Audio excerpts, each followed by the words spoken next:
If I asked you, how can you tell if a child has a developmental delay? Most parents would answer with something big, something obvious. Not talking, not walking, severe tantrums, struggling in school. But the truth is, the earliest signs of developmental differences are often small. They're subtle, quiet, invisible to the untrained eye. Developmental delays don't always show themselves through wrong behaviors. They often show up as missing behaviors, absences, gaps, things that should be there but aren't. If you're a parent of a baby, a toddler, or a young child, or even if you work with children, this might be one of the most important videos you'll ever watch. Because developmental delays are best supported when recognized early. Not to panic, not to label, not to judge, but to understand, to intervene, to empower. Science shows that early detection leads to earlier support, and earlier support leads to dramatically better outcomes for kids. But here's the problem. Most developmental red flags aren't dramatic. They hide in quiet moments, in the way a child plays, in how they interact, in what they don't attempt. Many delays are overlooked simply because parents assume they'll grow out of it, or all kids develop at their own pace, or maybe they're just shy, or maybe they're just independent. And while there is truth in variation, there is also a pattern of subtle signals that the nervous system, sensory system, communication system, or cognitive development may be working differently. And I want to make something very clear from the beginning. Developmental delays are not a reflection of parenting quality, intelligence, effort, or love. They are variations in wiring, and every child has their own developmental rhythm. This video isn't about creating fear. It's about creating awareness. Awareness gives you clarity, and clarity gives you power. As we go through these signs, something very important may happen for you. You may suddenly think, wait, I've seen that. Or, my child does that. Or, I thought that was just a quirk. If that happens, pause, breathe. Remember, noticing is not judging. Observing is not diagnosing. Awareness is a gift, not a sentence. And I want to hear from you. Have you ever had a moment where you suspected something about your child's development, but were told they'll grow out of it? Or did you ever feel like something was off, even if you couldn't explain it? Share your thoughts in the comments. Your experience may help another parent recognize something sooner. And if you're new here, don't forget to subscribe to the Parenting Blueprint, where we explore parenting with real science, real compassion, and real guidance for raising resilient, emotionally healthy kids. Because once you understand the hidden signs of developmental differences, you will begin to see your child's behavior with totally new eyes, not as misbehavior or disobedience, not as aloofness or shyness, but as communication, because all behavior is communication, even silence, even avoidance, even absence. One of the biggest misunderstandings in child development is that delays show up through misbehavior. Parents expect something loud, tantrums, screaming, refusal. But in many cases, the earliest signs show up through absence, a missing interaction, a lack of reciprocity, a quietness that doesn't look alarming until you understand what should be there. Typical development is interactive.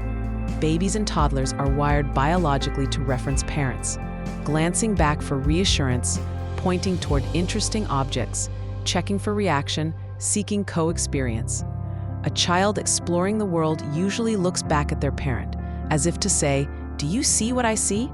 But a child with a developing social or communication delay may explore alone, without that frequent visual check-in.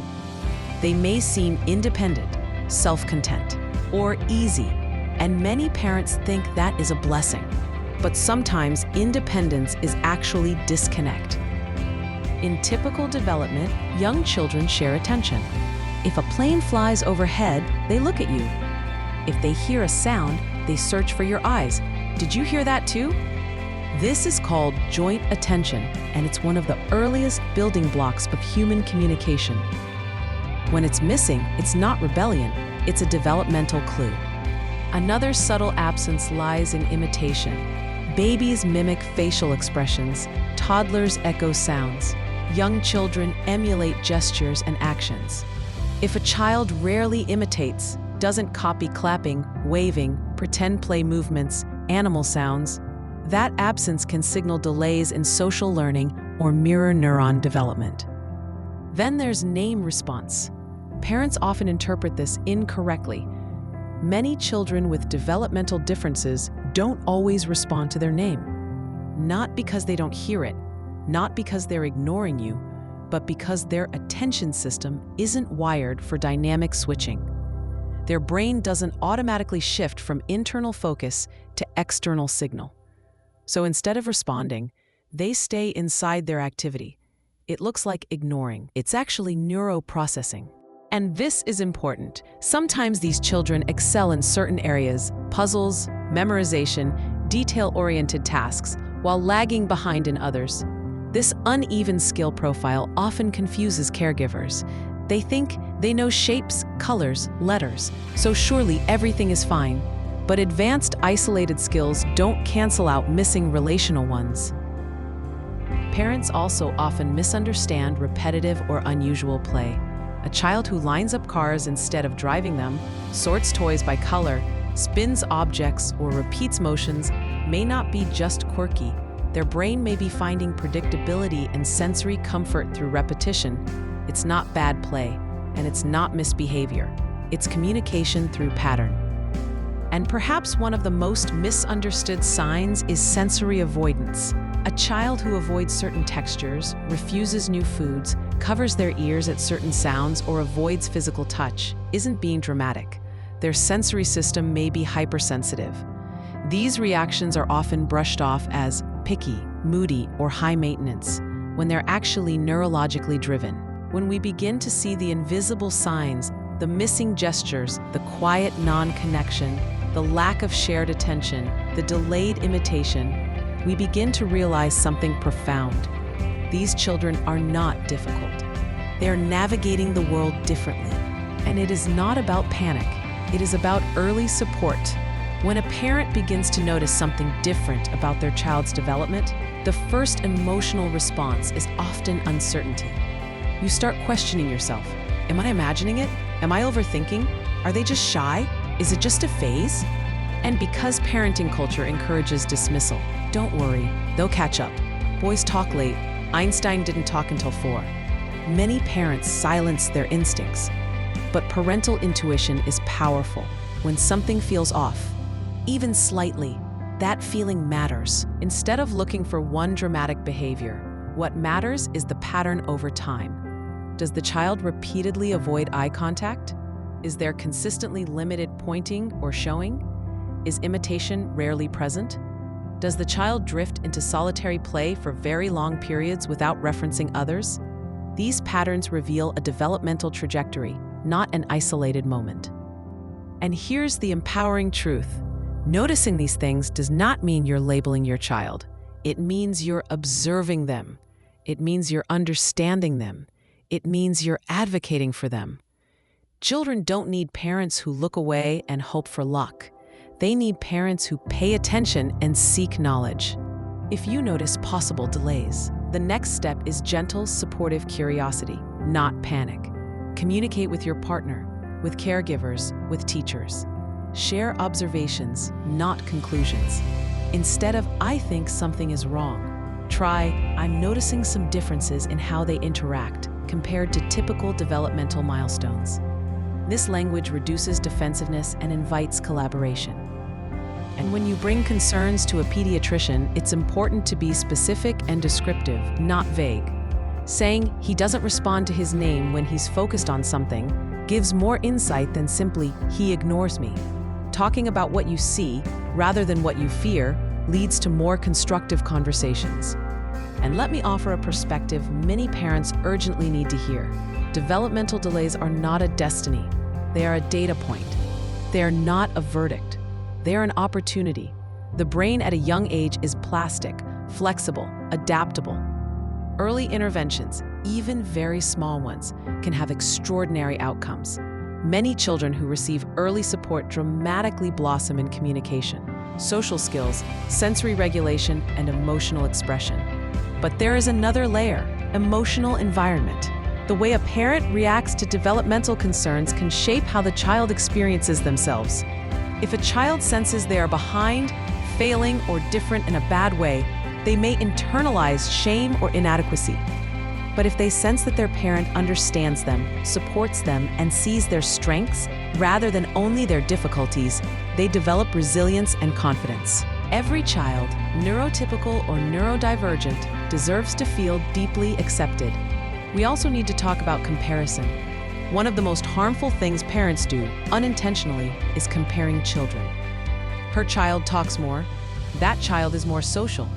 Their toddler is more coordinated. But children are not meant to develop in identical timelines. And comparing your child to others is like comparing different flowers. Each blooms in its own season. The goal is not to make your child like other kids. The goal is to understand who they are, how they process the world, how they communicate, how they learn. That understanding becomes the foundation for supporting them. Let's talk about what we can actually do as parents to support development. Not by forcing skills, but by inviting them. Many parents think intervention means drilling, prompting, or rehearsing behaviors. But what truly nurtures development is connection, interaction, and gentle engagement. Children learn communication through relationship, not instruction. When you speak to them, narrate softly what they're doing. Add language to their world and create opportunities for shared experience. If they aren't pointing, you can model it, pointing to objects with interest, not pressure. If they don't make eye contact, you can create moments of face-to-face play where eyes meet naturally without demanding it. If imitation is limited, you can engage in playful mimicry, repeating their sounds, mirroring their movements, showing that communication can be joyful, not obligatory. For children who struggle with transitions, the key is preparing the nervous system gently instead of abruptly. Many children don't switch activities easily, not because they're stubborn, but because their brain is deeply anchored in the present. When they resist movement from activity to activity, they are not disobeying. They are defending cognitive stability. Transition warnings, visual cues, gentle countdowns, or a simple calming moment of physical connection can support that shift. For sensory-sensitive children, respecting their sensory world is crucial. If they recoil from loud environments, scratchy fabrics, certain foods, or bright lights, it's not a quirky preference. It's a nervous system setting. Pushing them into discomfort in the name of toughening up only increases overwhelm. But honoring their sensory reality, helping them navigate it with tools, not shame, builds trust in their own body. For children who may avoid interactive play or social referencing, the key is joining them in their play rather than trying to pull them into yours. If they're lining up cars, you can sit alongside and add a car parallel to theirs, not disrupting the pattern, but participating in it. If they're sorting objects, you can sort with them. If they're spinning wheels, you can simply sit and watch, and occasionally mirror. You're entering their world before you ask them to enter yours. And for communication difficulties, whether verbal or nonverbal, the goal is not simply get them to talk, but get them to connect. Some children flourish with gestures, signs, pictures, or symbols before they develop speech.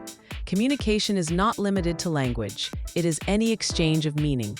And when a child feels successful at communication, in any form, they are more likely to continue attempting it. Another cornerstone of support is patience. True patience, the kind that doesn't conceal frustration. Children sense our emotional state acutely.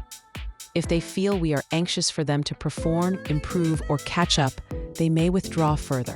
But when they feel we are genuinely with them, not rushing them, not comparing them, they engage more deeply. One of the most powerful phrases a parent can communicate is, "I see you, I'm with you, we'll figure this out together." Because ultimately, the goal is not to normalize your child, but to understand them. Now let's talk about something that many parents are afraid to do, seeking evaluation. For some, even the word assessment brings discomfort. It feels like labeling or categorizing or turning your child into a diagnosis. But a developmental screening is not a prediction. It is simply information. It shows where support is needed. And support is not a sign of inadequacy. It is a sign of responsiveness. If you ever feel unsure, seeking evaluation is not an act of doubt. It is an act of advocacy. You're not saying, something is wrong with my child. You're saying, I care enough to understand my child more fully. And many evaluations don't lead to diagnoses. They lead to guidance, tools, strategies, reassurance. And if a diagnosis does come, autism, ADHD, sensory processing differences, language delay, it is not a closure. It is an opening. It provides a map. It provides access to resources. It gives language to things you may have sensed but could not articulate. It removes personal blame and replaces confusion with clarity. An evaluation does not change who your child is. It changes how adults respond to them. But here's something beautiful. Even when there are developmental differences, children can flourish.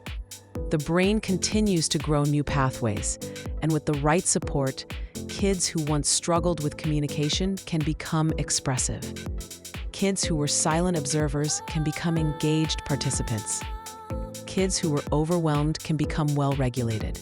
The story is not written in early childhood, it is unfolding.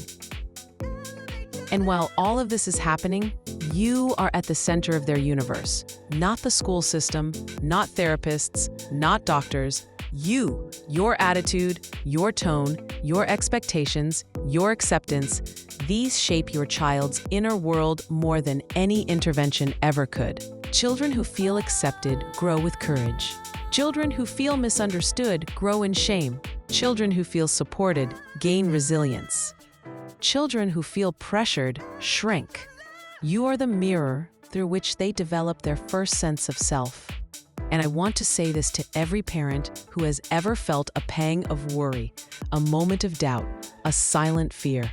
You are not alone. Parenting is full of unknowns. But you are doing something extraordinary by seeking knowledge and understanding. You are not failing your child. You are learning your child. If this video has brought you clarity, comfort, or confidence, or even just less confusion, I invite you to subscribe to the Parenting Blueprint so you can continue this journey with us. And I truly mean this. I would love for you to comment below and share the one insight or moment that stood out to you most, or a sign you've noticed in your own child, because your voice could support another parent who is quietly wondering the same things. Your child is not supposed to develop like anyone else's child. Their mind, their rhythm, their wiring, it's uniquely theirs. Your job is not to mold them into a typical trajectory. Your job is to meet them where they are and walk with them into who they are becoming. You are not just raising a child. You are understanding a human being. That is sacred work.